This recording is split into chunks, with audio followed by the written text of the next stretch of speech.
है एक बार फिर से आपके अपने यूट्यूब चैनल एस्पिरेंट्स राइजर पे। और अब मैं जुड़ गया हूँ नए सेशन में, जिसमें हम लोग परसेंटेज के मॉडरेट लेवल के क्वेश्चन सॉल्व करेंगे। हम लोग परसेंटेज चैप्टर पढ़ रहे थे, जिसमें हमने कुछ क्वेश्चन किए थे। आई थिंक 2-3 सेशन हो चुका है। ठीक है, तो आज हम लोग मॉडरेट लेवल के क्वेश्चन सॉल्व करेंगे जो आने वाले बैंकिंग एग्जाम्स और IBPS हो गया, SBI हो गया, PO क्लर्क दोनों के लिए। मॉडरेट लेवल का है तो क्लर्क में तो मेंस में भी आ सकता है ना, और PO में प्रीम लेवल के लिए। और भी जो डिफरेंट एग्जाम है, SSC का हो गया, किसी भी एग्जाम में परसेंटेज तो सारी ही जगह आता है। ठीक है, तो आइए सॉल्व करते हैं। अच्छे क्वेश्चन लेकर आया हूँ, नए क्वेश्चन है, तो आइए सॉल्व करते हैं, देखेंगे क्या अप्रोच होनी चाहिए। तो आइए स्टार्ट करते हैं।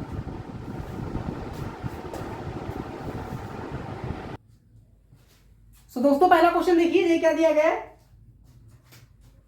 द प्राइस ऑफ, बेसिकली यहाँ पे राइस पीस हो गया, the price of rice has increased by 20%। ठीक है, यानी कह रहे हैं राइस का प्राइस जो है 20% से बढ़ गया। Ram has decided to spend only 8% more than what he initially did on buying rice. ठीक है, तो कह रहा है कि अगर राइस का प्राइस जो है 8% से बढ़ जाता है तो राम क्या करता है, राम डिसाइड करता है कि वो केवल 8% ज्यादा अमाउंट खर्च करेगा जो वो पहले खर्च करता था। क्लियर है यहां तक? ठीक है, तो हमें क्या बताना है, what is the percentage decrease in Ram's rice consumption. तो अब जाहिर सी बात है कि जब उसको कम अमाउंट अगर खर्च करना है तो कंजम्पशन जो है वो कम करना पड़ेगा, यानी कि जो राइस कंज्यूम कर रहा है उसको वो कम करेगा। तो वही हमें बताना है कितने परसेंट कंजम्पशन में कमी आएगी। ठीक है, तो आइए सॉल्व करते हैं। आपने इस तरीके क्वेश्चन देखा होगा कि जो है कि 20% से प्राइस डिक्रीज कर गया तो जो है कंजम्पशन कितना हो गया, इस तरीके से देखा होगा। तो ये उससे थोड़ा सा हटके है, आइए सॉल्व करते हैं।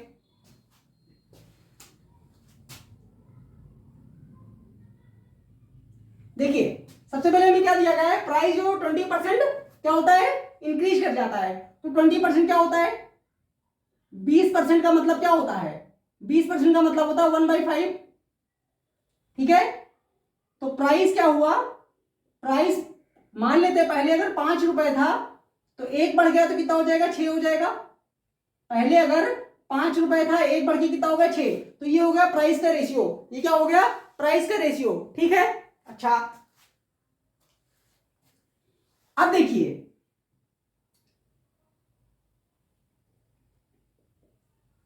अब अगर प्राइस जो है वो 5 से 6 हो गया है तो कंजम्पशन क्या होगा, कंजम्पशन इसी के रेस्पेक्ट में उल्टा हो जाएगा। कंजम्पशन क्या होगा, इसी के रेस्पेक्ट में उल्टा हो जाएगा, नहीं कह सकते कंजम्पशन क्या हो जाएगा, 6 से 5 हो जाएगा, हो जाएगा कि नहीं। ठीक है, ये तब होता जब वो पैसा बढ़ाने की बात ना कर रहा होता, ये तब होता जब पैसा बढ़ाने की बात ना कर रहा होता। तो अभी हम इसको नहीं ले रहे हैं, अभी इसको हम नहीं लेंगे। ठीक है, तो आगे देखिए क्या दिया है। अब हम जानते हैं जब प्राइस को हम कंजम्पशन से मल्टीप्लाई करते हैं तो क्या मिलता है हमें, अमाउंट मिलता है। क्या मिलता है, अमाउंट मिलता है। तो वो क्या कह रहा है, कह रहा है कि राम जो है वो डिसाइड करता है कि वो 8% ही ज्यादा खर्चा करेगा जो पहले खर्चा करता था। तो अगर मान लेते हैं कि पहले राम 100 रुपीज खर्च कर रहा था, पहले राम 100 रुपीज खर्च कर रहा था, तो अब कितना खर्चा करेगा,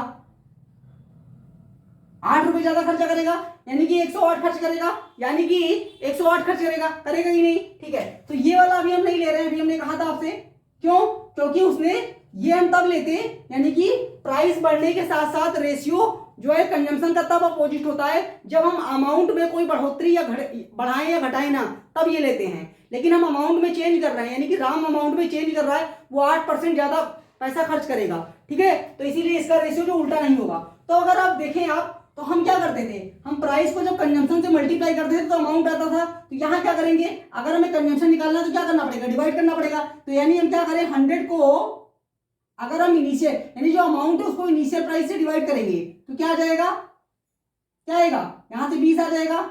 यानी कि इनिशियली वो कितना कंज्यूम करता था, 20 कंज्यूम करता था। ठीक है, अब देखिए ऐसे ही 108 को क्या कीजिए, 108 को क्या कीजिए, जो प्राइस इंक्रीज कर गया उससे डिवाइड कीजिए, तो क्या आ जाएगा, तो कितना आ जाएगा, 18 आ जाएगा।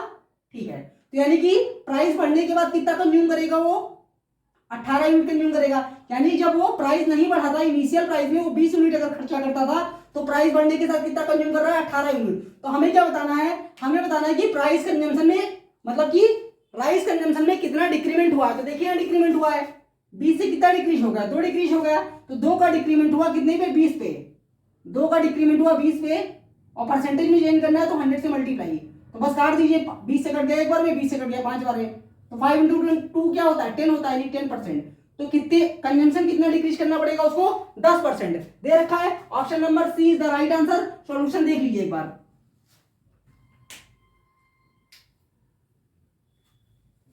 ठीक है, तो आई होप आपको समझ में आएगा, ये बेस्ट मेथड है रेशियो वाला अप्रोच, जो कह सकते हैं आपको जल्दी मिलेगा नहीं। ठीक है, तो इसी तरीके से आप लोग बनाए, जब ये वाला प्राइस हाइक और डाउन वाला अगर क्वेश्चन आता है तो आप रेशियो से बना सकते हैं। ठीक है, अब चलेंगे नेक्स्ट क्वेश्चन पे। तो दोस्तों अगला क्वेश्चन देखिए, ये क्या दिया गया है, in an examination 30% of the total students failed in Hindi.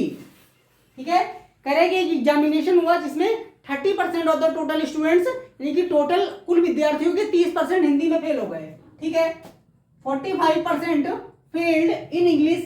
ठीक है, और 45% यानी कि 45% फेल हो गए इंग्लिश में, and 20% failed in both subject. ठीक है, और 20% जो थे वो दोनों सब्जेक्ट में फेल हुए, यानी कि इंग्लिश में भी फेल हुए और हिंदी में भी फेल हुए।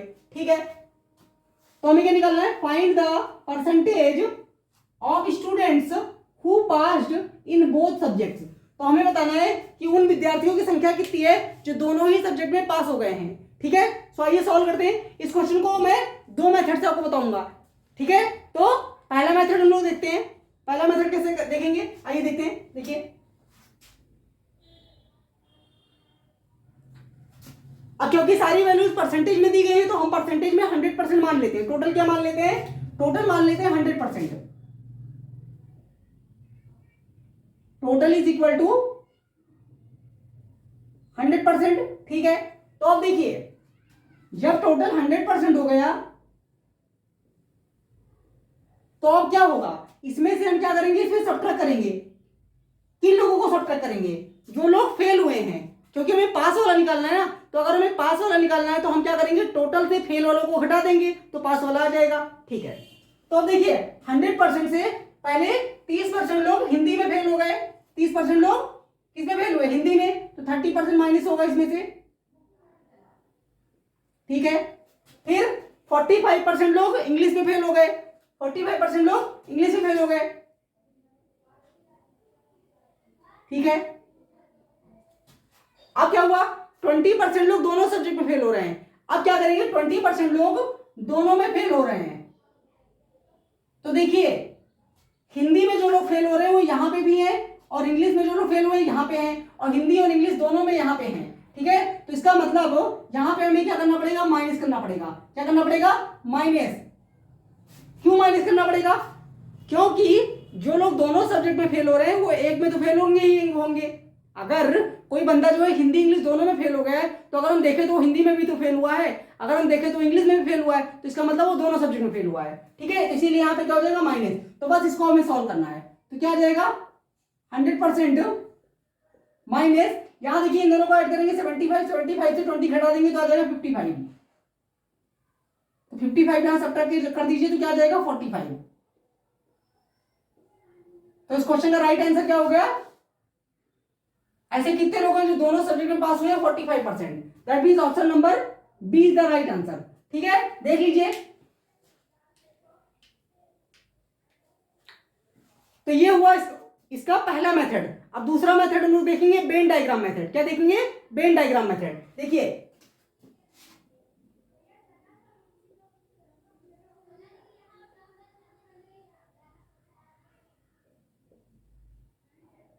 वेन डायग्राम से कैसे सॉल्व करें, देखिए 2 सब्जेक्ट दिए गए हैं, कितने सब्जेक्ट हैं, 2 सब्जेक्ट, तो दो डायग्राम बना लेते हैं।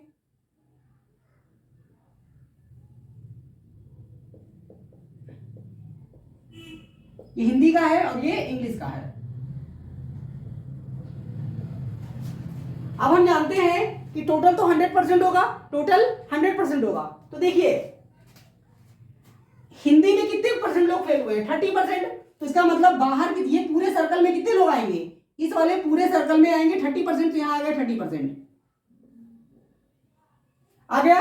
अच्छा, और इंग्लिश में कितने परसेंट लोग फेल हुए? 45%। तो इस दूसरे सब्जेक्ट सर्कल में कितने लोग आएंगे? 45% लोग आ गया, ठीक है।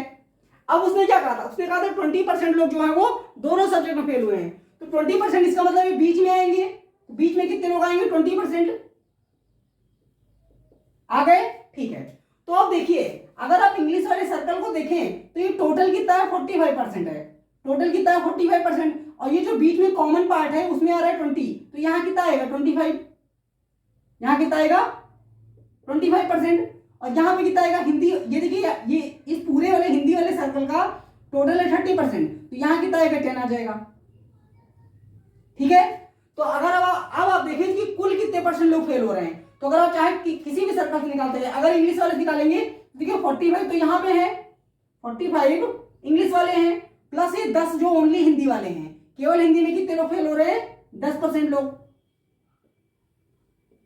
तो कुल कितने हो गए? 55% हो गए, 55%, ठीक है। तो ये वो लोग हैं जो फेल हो गए। तो टोटल कितना था? टोटल था 100%। 100% से अगर 55% घटा देंगे तो कितना आएगा? 45%, ठीक है। तो इस तरीके से भी आप आंसर निकाल सकते हैं, देख लीजिए।